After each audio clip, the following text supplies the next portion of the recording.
झारखंड के सहायक पुलिसकर्मी एक बार फिर सरकार के खिलाफ आर पार की लड़ाई पे उतर आए हैं। सहायक पुलिसकर्मी रांची के मोरहाबादी मैदान में प्लास्टिक की छावनी में रहकर प्रदर्शन कर रहे हैं। इसका जायजा लिया हमारे संवाददाता मोइजुद्दीन ने। ऐसा माना जाता है कि संघर्ष के बीच अगर किसी का छत्र छाया आपको मिल जाए तो इंसान कामयाबी के पथ पर आगे बढ़ जाता है।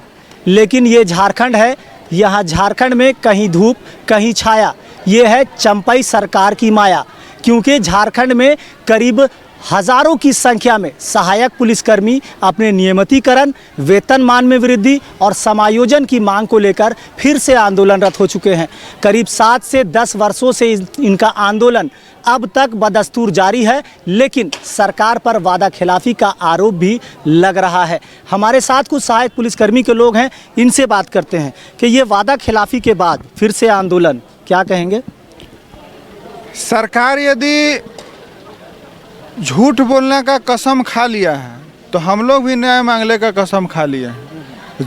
शरीर के आखिरी सांस तक सत्य परेशान हो सकता है, लेकिन पराजित नहीं हो सकता है। और सत्य के लिए या धूप हो या बादल हो या बरसात हो या ठंडी हो, पुरजोर आवाज़ बुलंद करेंगे और करते रहेंगे, आखिरी सांस तक करेंगे। सरकार सुन नहीं रही है, वो तो हम लोग को भी जानकारी, और 7 साल से हम लोग यही सब झेल रहे हैं, जो कि सरकार द्वारा हम लोग सिर्फ झूठा आश्वासन, झूठा वादा, यही सब मिल रहा है।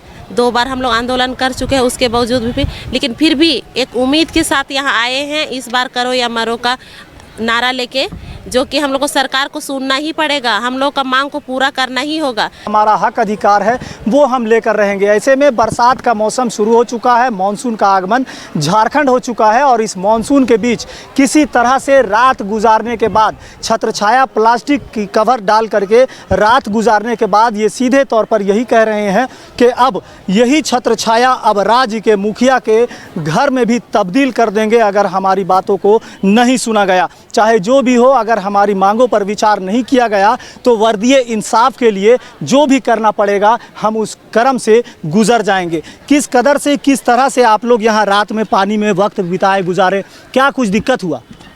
भैया बारिश प्रकृति का मार से तो बचा नहीं जा सकता है, वो तो स्वाभाविक है कि आना ही आना है। और ये ऐसा अवधि है जो हम लोग अपना पेट की रोटी के लिए भैया इस कष्ट को भी झेलने के लिए तैयार हैं। और सरकार हमारी मांगों को मान लेगी तो फिर ये कष्ट हमारे लिए कुछ नहीं रह जाएगा। जो पेट की आग है, हमारे पीछे जो परिवार हैं, हमारे पीछे जो बच्चे हैं और जिनके हम बच्चे हैं, जो हमारे माता पिताजी हैं, जीवन जीने के लिए तो द्रव्य की आवश्यकता होती है। और 10,000 में हम लोग विगत 7 वर्षों से खट रहे हैं। और मतलब मुझे नहीं लगता है कि 10,000 रुपये की राशि आज के समय में, हमारे माननीय विधायक लोगों का भी हाल फिलहाल में इन लोगों ने अपने बजट सत्र में अपना ही मानदेय खुद का इंक्रीज किया। अपना घर परिवार छोड़ करके प्लास्टिक के नीचे आकर के यहाँ बस गए हैं आप लोग, क्या कहेंगे? क्या करें, मजबूरी में सारा काम करना पड़ता है। मजबूरी और हालात इंसान को कहां से कहां ले जाए, कहा नहीं जा सकता।